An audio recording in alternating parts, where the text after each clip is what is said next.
Hello po mga kababayan, kamusta po kayo? Si Katambay Manong po, inyong lingkod ay nagbabalik po muli. At tayo po ay magkomentuhan dito po sa Tambayang Makabayan. At sana po ay nasa maayos po kayong kalagayan. Mag-umpisa na po tayo. Komentuhan po natin. Bigla pong sumikat. Sikat po ang tinatawag po ng ating mga kababayan na ikalabintatlong hudas sa Senado. At napakarami pong kumakalat sa social media. At komentuhan po natin. Ito pong tinatawag nila na ikalabintatlong hudas sa Senado, mga kababayan. Ito po, basahin po natin yung mga kumakalat at syempre po yung mga video po ni Villanueva. Komentuhan po natin lahat. Ito po, basahin po natin yung kumakalat po sa social media dahil nga po sa ikalabintatlong hudas sa Senado. Ayon po sa mga nagpo-post po sa social media, ayon po sa kanila, religious leader na panay ang sitas sa Biblia pero hindi natuto sa buhay ng Panginoong Hesukristo. Para sa katarungan at sa katotohanan, mga JIL members, matauhan na kayo, mga kababayan.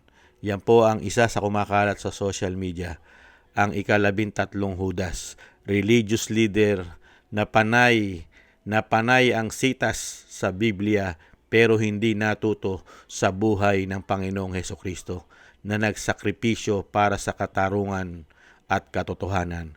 Mga JIL members, matauhan na kayo. Yung Jesus is Lord. Kaya may kumakalat nga po sa social media, ano po sinasabi nila? Napalitan na raw po yung Jesus is Lord. Naging Judas is Lord na daw po, mga kababayan. Ibang klase. Tama nga po yun eh. Kung ikaw ay susundin mo at sinasabing yung kabutihan, lalong-lalo na ikaw ay isang politiko na kabutihan ng taong bayan ang ipinaglalaban mo at syempre po yung paglilingkod sa taong bayan. Ang gusto ng taong bayan, malaman ang katotohanan eh. Malaman ang katotohanan kung sino ang pasimuno sa malawakang korupsyon.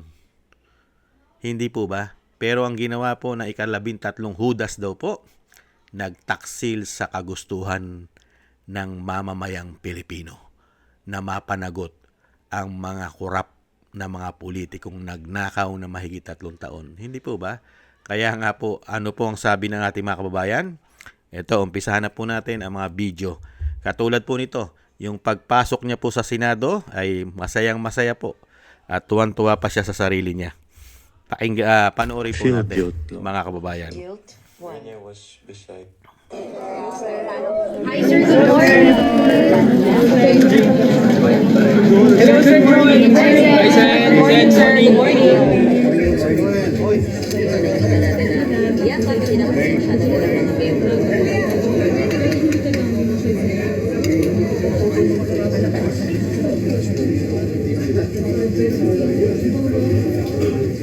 So mga kapatid, nakita natin sa Joel Villanueva na pumasok dito sa legendaryo, Yan po mga kababayan, yung pagpasok niya po sa Senado, yung ikalabintatlong hudas na sinasabi po ngayon at pinag-uusapan sa social media. At ito pa po, nagsalita rin po ang mga miyembro. Meron pong miyembro na nagsalita po at pinost sa social media.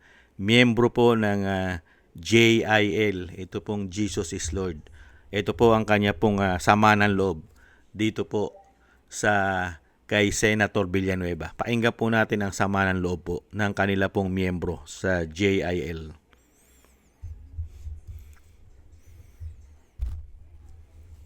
Which avocado is ready to eat? Nagturo tayo ng magandang asal.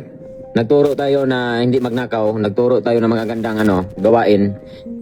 Pero mismo leader, hindi magawa. Yun yung problema sa mga So for me, sa pamilya ko, I will make it sure na hindi na kami magsimba doon. Dahil sa ginawa nila. Diba? Mas maawa pa kami kung kinulong dahil sa political persecution. Pero nag-flip dahil takot. So meaning may ginawa. That's a problem. Bakit ka matakot kung ikulong ka dahil sa politika? Kung wala kang ginawa na masama, di ba? Opinion ko lang to ha. Pero 18 years na si Mrs. dyan nagsimba. Ako matagal na rin dyan since dumating ako dito. Sinamahan ko yung kapamilya ko dyan. Pero sa ngayon, sa pinakita ngayon, parang iba yung ihip ng hangin. Nakita nyo naman kahapon yung 18 Marines. 22 pa nadagdag na. Kung mali-maliit ang pera. So yun yung problema. So nakita nyo na grabing corruption. Nakisabay pa rin kayo sa corruption. Hindi magandang image. Yan po mga tambay, hindi magandang image para po sa simbahan ng JIL. Nagtuturo ka na mabuti, lalong-lalo po yung sinasabi pong mabuting gawain. Tapos labanan mo ang kasamaan, pero kinakampihan mo pa ang kasamaan. Doon ka pa sumama sa hindi gumagawa ng mabuti di umano. At ayon po rito sa ating kababayan na miyembro po ng JIL, itong Jesus is Lord, mas magugustuhan pa nila na ikaw ay nakulong dahil pinaglalaban mo na wala kang kasalanan. Pero sumama ka, nakagustuhan ng taong bayan, lalong-lalo ipinakita ng mga Marines na grabing korupsyon, ay sumama ka pa doon mismo sa pamahalaan na pinagbibintangan na sila ang utak ng korupsyon. Doon ka pa sumama. Hindi po ba? Kaya nga magugustuhan pa raw nito pong miyembro ng JIL kung ikaw ay nakulong dahil political persecution. Pero, hindi mo ginawa. Natakot ka. Ano po ibig sabihin? Kasama ka. Ayon sa ating kababayan. Kasama ka.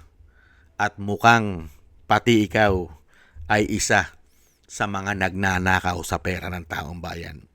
Ayon po yan sa ating kababayan. Ito pa po mga kababayan. Ito naman po yung isang video pinatukuyan po sa Judas na naghudas po mga kababayan. Pakinggan po natin panoorin yung Mabuhay Ka Joel Villanueva, ikaw ang bayani ng mga buhaya. Yan po ang isang pinag-uusapan po. Mabuhay ka, isa kang bayani ng mga buhaya. Kasi kung hindi dahil sa iyo, hindi magtatagumpay ang mga buhaya sa Senado. Hindi po ba? Panoorin po natin ito.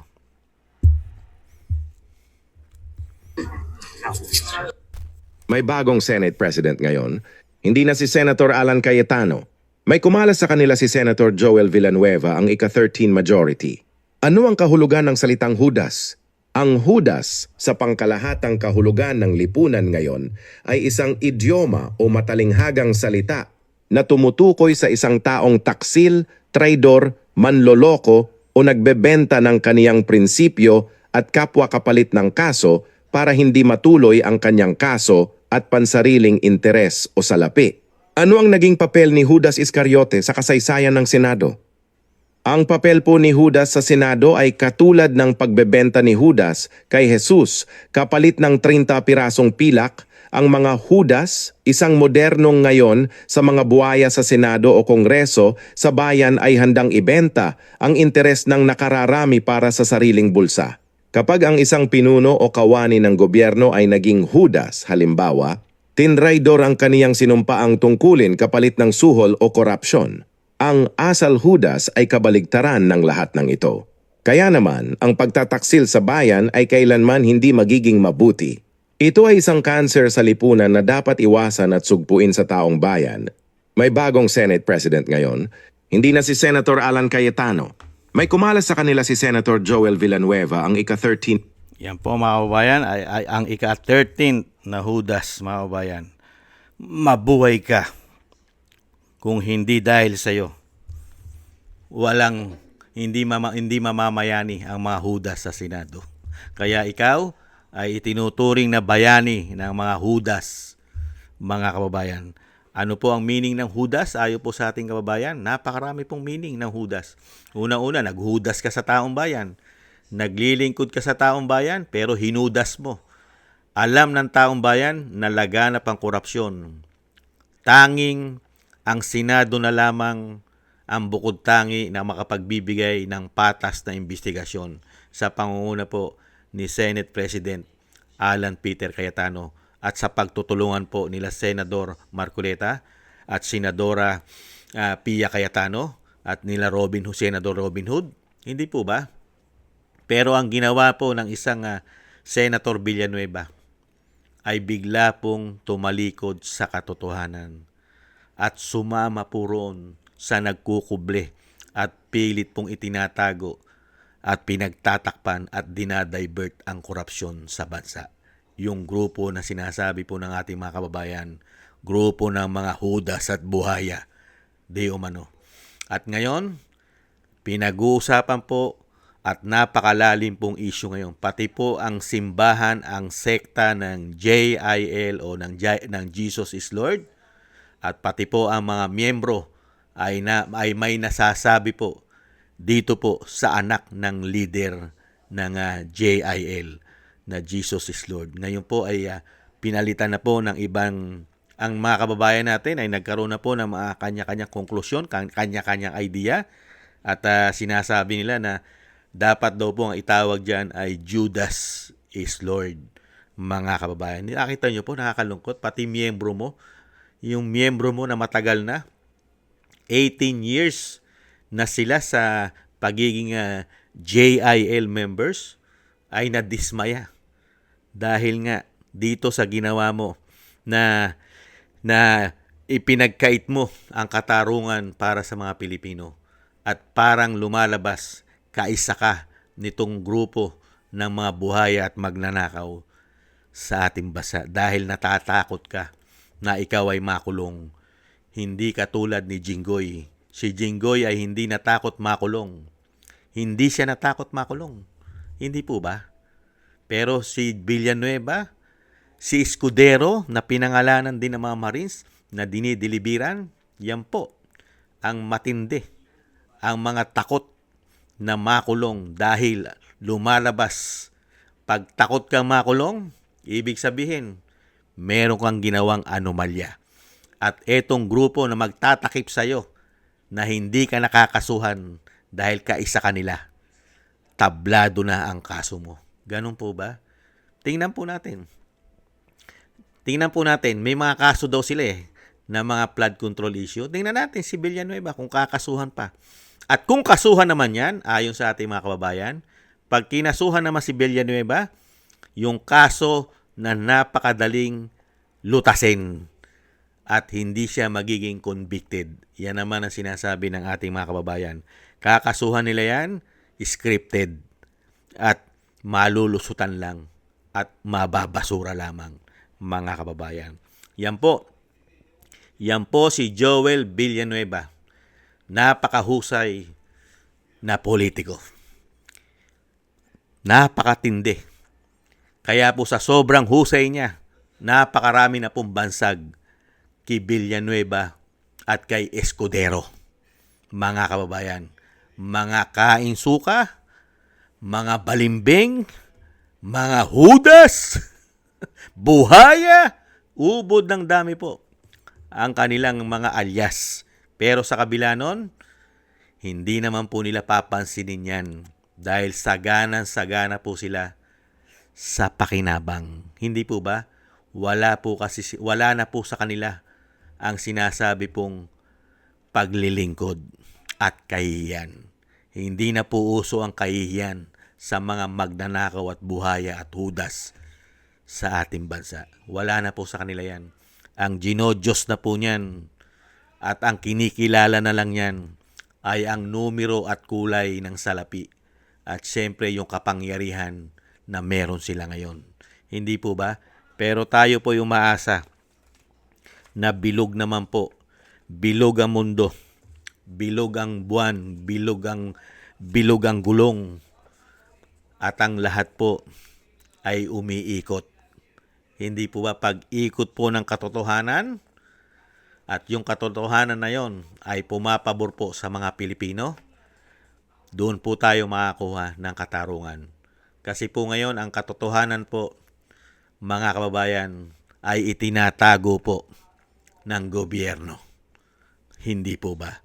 Maraming salamat po mga kababayan at ang nakakalungkot, kung hindi dahil po sa 13 Judas sa Senado, hindi po sana mamamayagpag at meron po sanang independent ang Senado. Ngayon po, ang Senado natin ay Senado na po ng Malacanang. Unbelievable. Thank you po sa gusto po natin Tambayang Makabayan sa YouTube at TikTok at ganoon din po sa ating mga subscribers at sa patuloy pong nagko-comment, like, share, and subscribe. Maraming salamat po sa inyo. Shoutout po sa inyo lahat. At shoutout din po sa mga nagbibigay po ng tulong at biyaya. Excuse me po.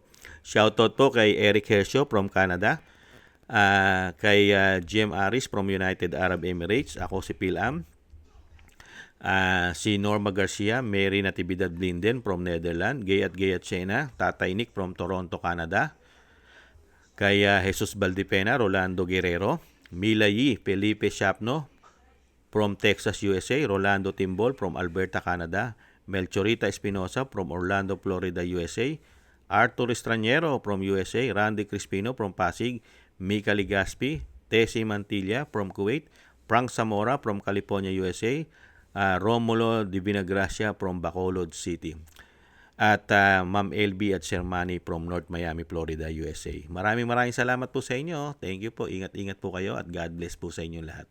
At muli po mga kabayan, tiis-tiis lang po tayo. Kailangan po natin magtiis.